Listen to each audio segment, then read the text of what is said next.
पौष शुक्ल पुत्रदा एकादशी। कृष्ण जी बोले, हे धर्मपुत्र, पौष मास की शुक्ल पक्ष की एकादशी का नाम पुत्र है।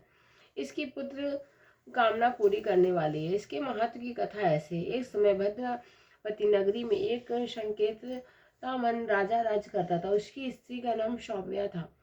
विश्व विभूतियों में से भवन भरा था। द्वार पर चिंतामणियों का प्रकाश था, परंतु राजा की आंखों में अंधेरा सा प्रतीत होता था।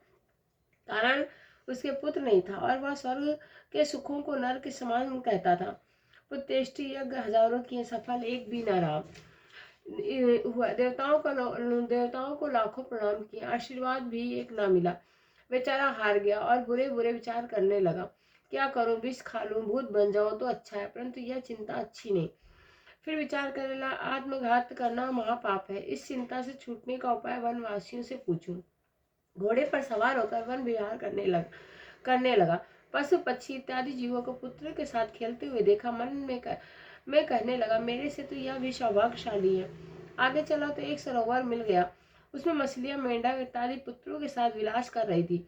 विचार किया कि यह भी मेरे से अच्छे हैं। सरोवर के चारों तरफ मुनियों के आश्रम थे। राजा घोड़े से उतरकर मुनियों की शरण में गया और प्रणाम कर पूछा, आप कौन है? मुनि बोले, हम विश्व के देवता हैं। इस सरोवर के पतित पावन समझकर स्नान के लिए आए हैं। आज पुत्रदा एकादशी का पर्व है, जो पुत्र की इच्छा पूर्ण करता है। राजा बोला, क्या यह दिव्य फल मुझे व्रत करने से मिल जाएगा? विष्णुदेव बोले, हमारी बात सत्य होगी, परीक्षा करके देख लो। राजा ने श्रद्धा से पुत्रदा एकादशी व्रत कर रात्रि को जागरण किया। प्रातः भवन में चला गया। 9 मास के बाद उसके पुत्र उत्पन्न हुआ। राजा के दिल को धैर्य मिला, पितृ भी प्रसन्न हो गए। कथा को सुनने से भी स्वर्ग मिलता है। इस दिन नारायण जी की पूजा की जाती है। इस दिन बछड़े की गौ के दूध का सागार लिया जाता है। बोलो कृष्ण कन्हैया लाल की जय।